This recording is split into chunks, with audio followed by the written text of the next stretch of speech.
troisième document, on repose la distribution. Hop, on est en train de libérer le point de calage du galet tendeur.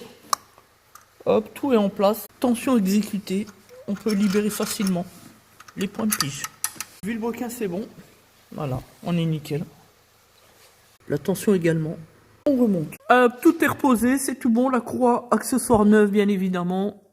Tout est bloqué, serré. Maintenant, on passe à la chauffe moteur. Mise en route moteur. Et il nous restera demain matin qu'à régler le problème de la fuite d'huile moteur qui se trouve derrière le pot catalytique, le catalyseur. Et contre le moteur, là où se trouve finalement le support, le bloc filtre à huile. Voilà, petit support, il y a deux petits joints au niveau de l'échangeur derrière. Voilà, c'est la maladie sur les TU, enfin bref, voilà. Sur l'évolution du TU, pas les tout premiers, puisque la conception n'était pas la même, on est bien d'accord. Puisqu'avant, on avait le filtre à huile en ferraille, comme ça, 1109 AL, alors qu'aujourd'hui, c'est le petit filtre, comme on a dit, donc avec la coupole en plastique et le filtre en papier. Bref.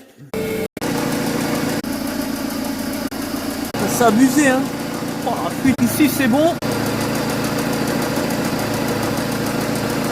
Difficile de faire pire en matière de fil d'huile, on voit le goutte à goutte en direct. Et ce, dès la mise en route moteur froid. C'est tous les centres auto. Bon, la purge, la chauffe moteur, tout ça pour la distrie, tout est nickel. Et c'est sur route réalisé, machin.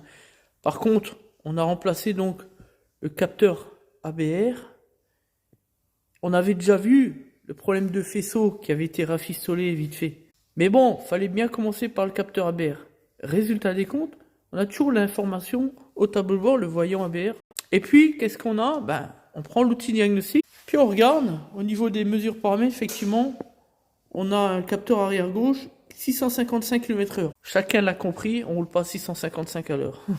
Encore que avec la 508 PCE, ça va vite. Hein. Voilà, donc on a déposé le faisceau, en fait, il a arraché à plusieurs points, donc là, on l'a coupé directement avec l'autre partie, puis on va rajouter un fil neuf, enfin 2 fils neufs. Voilà pour la réflexion. Maintenant on attache tout ça et ce sera nickel tout bon. Je sens arriver les détracteurs, je sais pas, ils vont bien trouver un truc sur mon Chatterton ou quelque chose. Allez, déchaînez-vous, allez-y, allez-y. Bande de losers. Le travail est fait dans les règles de l'art, comme d'habitude finalement. Et quand on fait du travail sérieux de qualité, même quand on n'est pas électricien, regardez ce qui se passe. Au lieu de 655 km/h, on a 0. Plus fort. Impeccable. Voilà ce que c'est qu'un vrai professionnel. Qui se borne pas simplement à faire une réparation telle que demandée par le client, mais d'aller plus loin, rechercher l'anomalie pour résoudre celle-ci. Point. C'est ça notre job. On va terminer la journée, il est 18h50. En attendant, on a déjà déposé pour la fuite d'huile, hein, donc le catalyseur que voici. Tôle de renfort sous boîte.